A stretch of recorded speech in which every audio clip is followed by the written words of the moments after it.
Hey guys, welcome to Jazz Piano Daily. This is number 53, and I'm going to show you this really cool Oscar Peterson jazz piano intro and ending. Yeah, you can use it for either or. All right, so let's take a look at what we got here. Let me play it for you again. All right, so there's a couple of different ways of looking at this sheet music, and if you're interested in grabbing the sheet music, I'll explain that to you a little bit later. All right, so first of all, you can see that this is a 2-5-1, right? So it's a 2 chord to a 5 to the 1, right? So this whole intro is used anytime you have a 2-5-1 progression. So if we go back to our play along track from yesterday, right? You can see we have this 2-5-1 progression at the very end. So we could play what we did yesterday, right? All of that, and then once we get to this D minor G7, then so I can kind of link these two intros or endings together. Remember, you could use these for intros or endings, so just know that you can use them both ways. All right, so I could go back to number 52, play the first part of that, all right, and then come in with this part right here. All right, so if you're interested in 52, then just go back to Jazz Piano Daily number 52 to get all of that. All right, so let's take a look at what's going on here. That's the right hand. And what you'll notice is that it's very much based like off of that pentatonic scale, right? We've talked about that pentatonic scale, and we've also talked about that kind of bluesy pentatonic scale, and he's doing exactly that right here. Right? This right in here, that sharp 2 up to the 3rd there. And then ending, this is kind of nice, that B really solidifies that G7 chord. Rather than saying play the A, right, as part of the pentatonic scale, no, instead do the B, and it really gets that nice leading tone that takes you right back to the root of the chord, all right? So when you're playing this, start just with the right hand. So it's thumb 4, 5. I like to go to 3, 4, 2, 1, 2, 3. I didn't write in the fingering here because it's relatively simple, and you could play around with this fingering if you need to. Yeah, I wouldn't like that one that much. You really want to try and get your middle finger there because you really want to try and get your second finger on that C. If you can get the second finger on C, then everything else works out fine. All right, left hand.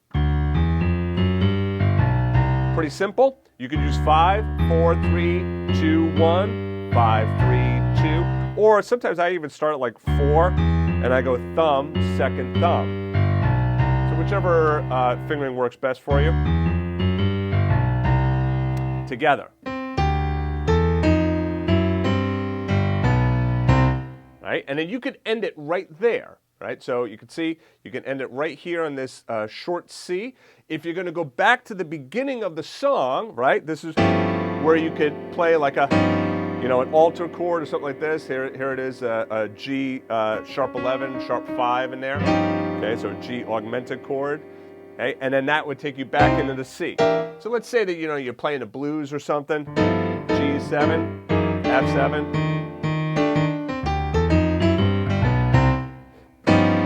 And then I can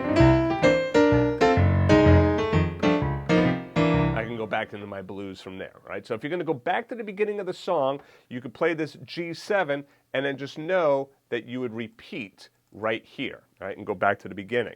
Now, if you don't want to go back to the beginning, you want to end the song, then don't play that G7 at all, right? Don't play this, and instead come right over here to that C7. So it'll be. See, I could kind of roll that a little bit as well. I can kind of roll those chords. Okay. All right, so now what's going on here? What's going on here is I have root 3-7 for the C7 chord. In the right hand, I'm playing an upper structure triad built on the 9th or the 2nd. This gives me my 9, sharp 11, 13, and I'm just doubling the 3rd in there. Okay, so.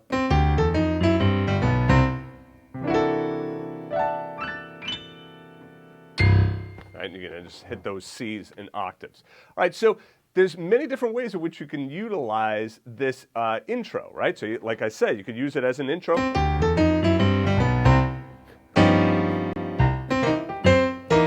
And then now you're into your song, whatever it is, all right? Or you could use it as an ending.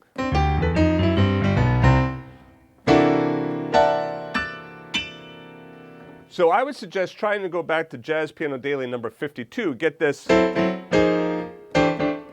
get all of that, and then, now there is one caveat to this ending that you have to understand, and that is that this is a very active left-hand bass line. And as soon as you start playing bass lines down here, if you're working with a bass player, it might kind of get into some problems, all right? So what you could do is you could do like just doing it in the right hand, right? So you could just kind of copy what you're playing in the right hand down to the left hand as well. So, whoops. All right, so you can just move and copy the right hand down to the left hand and play it hands together like that. Okay? You could also do is, just do like your chord shells, root 7, root 3,